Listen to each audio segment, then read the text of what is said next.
我很难理解这种孩子或者这种家庭在想什么呢 ？Hello， 大家好，今天虽然是暑假，按理来讲是放假了，但是因为学校还在招生，所以今天我要去上班，然后要给新生去面个试，然后测一下他们的英语水平，他们的口语和听力到底怎么样。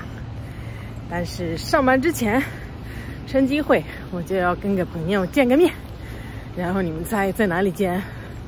那当然又是星巴克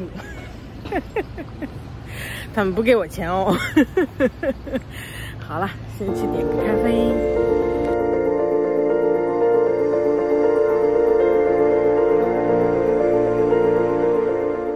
我们在星巴克坐了大概2-3个小时，然后我终于做完了我下一个 YouTube 视频，不容易啊。顺便在这里吃个午饭，三明治，也有果杯。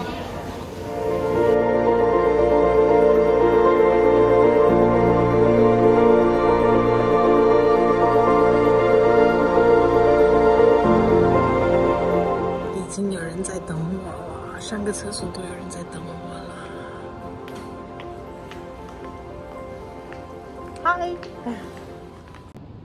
已经面试了7个学生、8个学生，还要面试13个学生，好累呀。Hi, take a seat, please. 12. Rico, wonderful. 我累了，坚持住，还有几个。2000 years later. 我是真没想到面试几个孩子能这么累呀！我已经面了19个孩子，我说英语说的我脸颊都疼了。妈妈咪呀！我以前以为我很爱说话，但是让我连续说2个小时，太难了，太难了。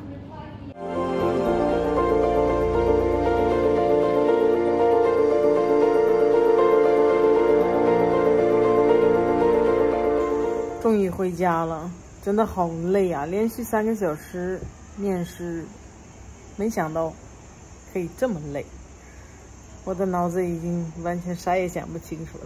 但是今天这个面试让我思考了一下，感觉有2点让我觉得比较惊讶的。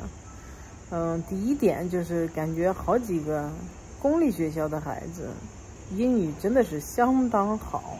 口音啊，表达方式啊，词汇啊，都真的没想到可以把英语学得这么自然，非常非常棒。我确实是以前很少遇见就英文水平这么好的一些公立学校出来的孩子，然后发现现在越来越多，挺好的，这也是让我很开心的一点。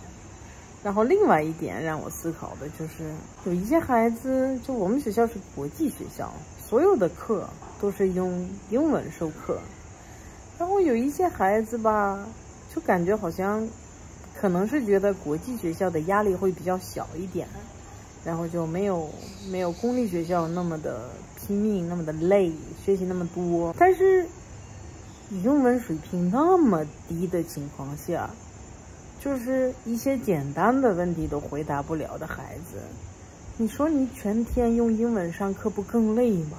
我就不知道这些孩子或者这些孩子的家长是怎么想的，就是孩子英文都不行，你在其他的地方学习再好，你在一个全英文的环境下怎么可能表现得好啊？你可能数学很好，但是你听不懂数学老师，那你数学也自然而然就变差了呀。